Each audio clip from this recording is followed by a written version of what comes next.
റെക്കോർഡിലെത്തി. പവന് 70,000 രൂപയും കടന്നു. ഒരു പവന് 70,160 രൂപയാണ് വില. ഗ്രാമിന് വില 8,770 തുടർച്ചയായ 4ാം ദിവസമാണ് സ്വർണ്ണവില വർദ്ധിക്കുന്നത്. ചരിത്രത്തിലെ ഏറ്റവും ഉയർന്ന നിലയിലാണ് സ്വർണം.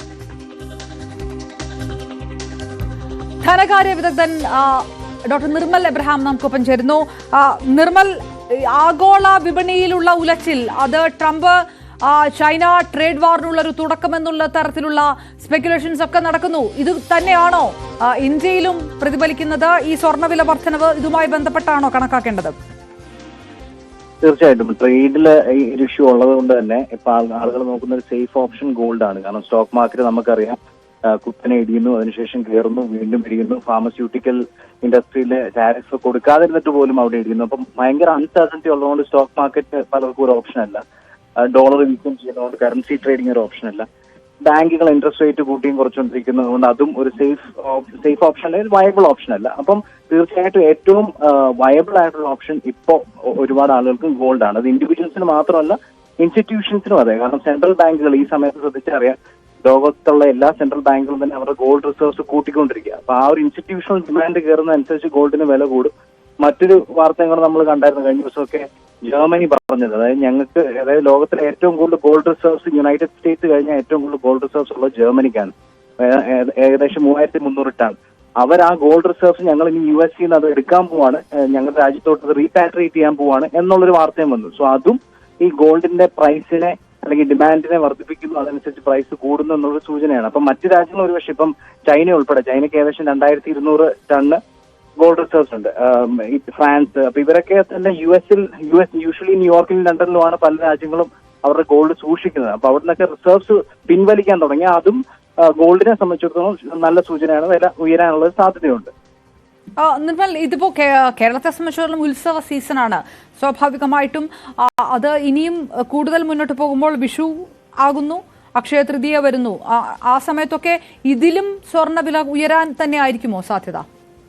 തീർച്ചയായിട്ടും ഇത് തുടർന്നു പോയി കഴിഞ്ഞു. ഇപ്പൊ നമ്മള് 2 ദിവസം കൊണ്ടല്ലേ, ഇപ്പൊ കഴിഞ്ഞ ആ ഒരു 10% ടാരിഫ് തുടങ്ങി 84 125 145 ഇങ്ങനെ ഓരോ അങ്ങോട്ടും ഇങ്ങോട്ടും ലേലം വിളി പോലെ രണ്ട് രാജ്യങ്ങളും കൂട്ടിക്കൊണ്ടിരിക്കുന്ന സമയത്ത് അൺസർട്ടനിറ്റി നിലവിലുണ്ട്.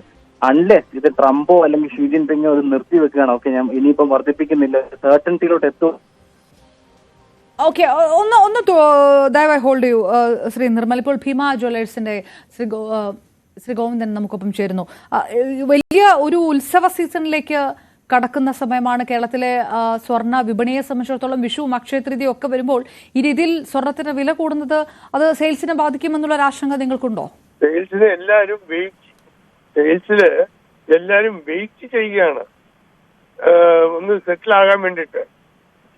ഇത് എന്തോ ബാക്കിൽ എന്തോ വേറെ ഇതുണ്ട്, ശരിക്ക് റിപ്പീറ്റേഷൻ വരുന്നുണ്ട്. ശരിയാക്കാമോ? അദ്ദേഹത്തിന്റെ ഫോണിൽ എക്കോ ഉണ്ടെന്നോ? ഇപ്പോൾ താങ്കൾക്ക് കേൾക്കാമോ? അതോ പറയുന്നത് തന്നെയാണോ തിരിച്ചേക്കുന്നത്? ഹലോ, റേറ്റ് കൂടി വരികയാണ്. അതിന് ഈ അവിടുത്തെ അമേരിക്കൻ യുദ്ധത്തിന്റെ പ്രതികരണമാണ് മെയിൻ ആയിട്ടുള്ള അതിന്റെ എഫക്റ്റ് ആണ്. നമ്മുടെ നാട്ടില് അത് ലണ്ടൻ മാർക്കറ്റ് കൂടിയിട്ട് അതനുസരിച്ച് ഇവിടെയും കൂടുകയാണ്.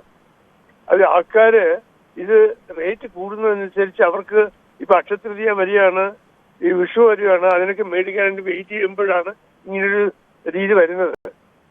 അക്ഷയതൃതീയക്ക് ഇനിയും കുറെ ദിവസമുണ്ട്, പക്ഷെ വിഷുവിന് ഒന്നും ചെയ്യാൻ പറ്റില്ല. അവര് എന്തെങ്കിലും എടുക്കുന്നത് ചെറുതായിട്ട് എടുത്തിട്ട് അവരുടെ കാര്യങ്ങൾ ഭംഗിയാക്കും. പക്ഷെ അക്ഷയതൃതീയക്ക് അവർ വെയിറ്റ് ചെയ്യുമ്പോൾ ഇതിനു മുമ്പ് എന്തെങ്കിലും സെറ്റിൽ ആകുമോ എന്നുള്ള പ്രതീക്ഷയിലാണ് എല്ലാവരും നിൽക്കുന്നത്. അതിനു മുമ്പ് യുദ്ധത്തിന്റെ കാര്യങ്ങളൊക്കെ സെറ്റിൽ ആകും. അപ്പം വിലയുടെ ഒരു വ്യതിയാനം സ്റ്റഡി ആയി കഴിഞ്ഞാൽ ആൾക്കാർ മേടിക്കാൻ തുടങ്ങും. അതിനുള്ള വേണ്ടി അക്ഷയതൃതീയക്ക് വേണ്ടി എല്ലാവരും അഡ്വൈസ് ചെയ്യാൻ തുടങ്ങിയിട്ടുണ്ട്. അതായത് അതൊരു പ്രതീക്ഷയാണ് വില കുറഞ്ഞേക്കും ഉത്സവ സീസണിൽ. പക്ഷേ ഈ ആഗോള വിപണിയിലൊക്കെ ആ തരത്തിലുള്ള വിഷയങ്ങളല്ല സംഭവിക്കുന്നത്. അവർക്ക് എന്തായാലും വില സ്റ്റഡിയാകണം. കൂടിയാലും കുറഞ്ഞാലും സ്റ്റഡി ആയിട്ട് ഒരാഴ്ച നിന്നാൽ അവർക്ക് തൃപ്തിയായി. ദിവസം തോറും കൂടുന്നത് അനുസരിച്ച് അവർക്ക് അതിനെ പ്രതീക്ഷിച്ച് ഒരു മേടിക്കാനുള്ള സാഹചര്യം ഇപ്പോഴത്തെ രീതിയിൽ ഇല്ല. സപ്പോർട്ട് ഇപ്പൊ ഇന്നത്തേക്കാൾ 500 രൂപ കൂടി സ്റ്റഡി ആയി കഴിഞ്ഞാൽ തീർച്ചയായിട്ടും അവർ ഹാപ്പി ആയിട്ട് മേടിക്കാനുള്ള ഒരു സന്ദർഭം ഉണ്ടാക്കും. അതാണ് നമ്മുടെ ഇതുവരെ കണ്ടിരിക്കുന്നതും. ഇനി നമ്മൾ കാണാൻ പോകുന്നത് അത് തന്നെയാണ് എന്ന് എന്റെ ബലമായ വിശ്വാസം. ഈ വിഷു സമയത്തൊക്കെ കൂടുതൽ കസ്റ്റമേഴ്സ് വരുന്ന സമയമാണ്, അത് കുറഞ്ഞിട്ടുണ്ടോ? നിങ്ങൾ അങ്ങനെ കണക്കാക്കുന്നുണ്ടോ?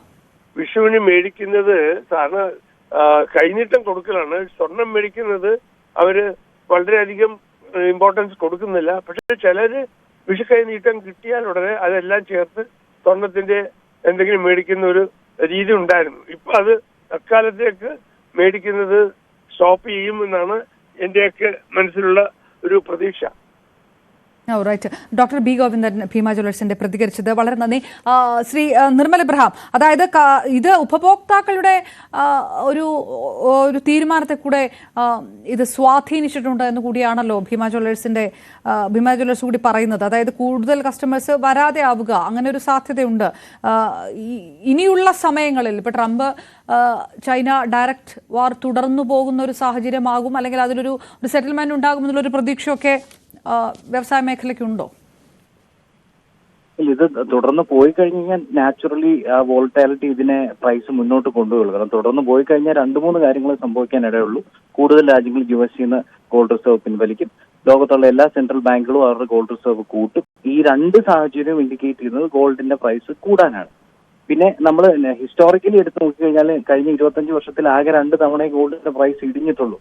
ഹിസ്റ്റോറിക്കലി തന്നെ ഗോൾഡിന് അങ്ങനെ ഒരു നെഗറ്റീവ് ട്രെൻഡ് വന്ന 2 വർഷങ്ങളേ ഉള്ളൂ. മാത്രമല്ല മാർച്ച് മുതൽ ട്രെൻഡ് നോക്കിക്കഴിഞ്ഞാൽ മാർച്ചിലും ഏപ്രിലും ആണ് ഈ ടാരിഫ് വാറിനെ കുറിച്ചുള്ള ഇൻഡിക്കേഷൻസ് ട്രംപും ചൈനയും അങ്ങോട്ടും ഇങ്ങോട്ടും പറയാൻ തുടങ്ങിയത്. 16% വർധനമാണ് കഴിഞ്ഞ ഏപ്രിലിൽ തുടങ്ങിയതേ ഉള്ളൂ. 40 ദിവസം കൊണ്ട് 16% വർധനം ഉണ്ടായിരിക്കുന്നത്. അതുകൊണ്ട് സൂചനകൾ കാണിക്കുന്നത് ഇത് തുടർന്ന് പോയി കഴിഞ്ഞാൽ തീർച്ചയായിട്ടും കൂടും. പക്ഷെ എന്തെങ്കിലും രീതിയിൽ സ്റ്റേബിൾ ആയി കഴിഞ്ഞാൽ, ഇപ്പൊ ഫോർ എക്സാമ്പിൾ ഈ ഒരു ടാരിഫ് വാറിൽ സ്റ്റെബിലിറ്റി വരണമെങ്കിൽ ഫർദർ ഡിസ്കഷൻ ഇല്ലാതെ ഇനി കൂട്ടുന്നില്ല എന്നൊരു സ്റ്റെബിലിറ്റി വന്നു കഴിഞ്ഞാൽ ഒരു പക്ഷേ പ്രൈസ് നിലനിൽക്കാൻ സാധ്യതയുണ്ട്. അങ്ങനെ വന്നാലേ ഉള്ളൂ ആളുകൾ മേടിക്കാൻ സാധ്യതയുള്ളൂ. കാരണം സാധാരണക്കാരൻ ഇപ്പം സെൻട്രൽ ബാങ്കുകളെ സംബന്ധിച്ചിടത്തോളം വലിയ ഇഷ്യൂ അല്ല ടൺ കണക്കിന് സ്വർണം മേടിച്ചു. സാധാരണക്കാരനെ സംബന്ധിച്ചിടത്തോളം ഒരു പവൻ സ്വർണം മേടിക്കണം 70,000 മേലെയാണെന്ന് പറയുമ്പോൾ അത് തീർച്ചയായിട്ടും അവരെ എഫക്ട് ചെയ്യും. വളരെ നന്ദി. ശ്രീ നിർമ്മൽ ഇബ്രഹാം കൂടിയാണ് പ്രതികരിച്ചത്. ഏതായാലും സ്വർണ്ണ വിപണി ആശങ്കയിലാണ്. അത് ഉപഭോക്താക്കളെ അകറ്റിയേക്കും ഈ ഉത്സവ സീസണിൽ എന്നൊരു ആശങ്കയുണ്ട്. ഇതൊന്ന് സ്റ്റെബിലൈസ് ചെയ്യാനുള്ള കാത്തിരിപ്പ് കൂടിയാണ് എന്നുകൂടിയാണ് വിപണിയിലുള്ള പ്രമുഖർ പ്രതികരിക്കുകയും ചെയ്തത്. 70,000 കടന്നിരിക്കുന്നു സ്വർണം ഒരു പവന്റെ വില.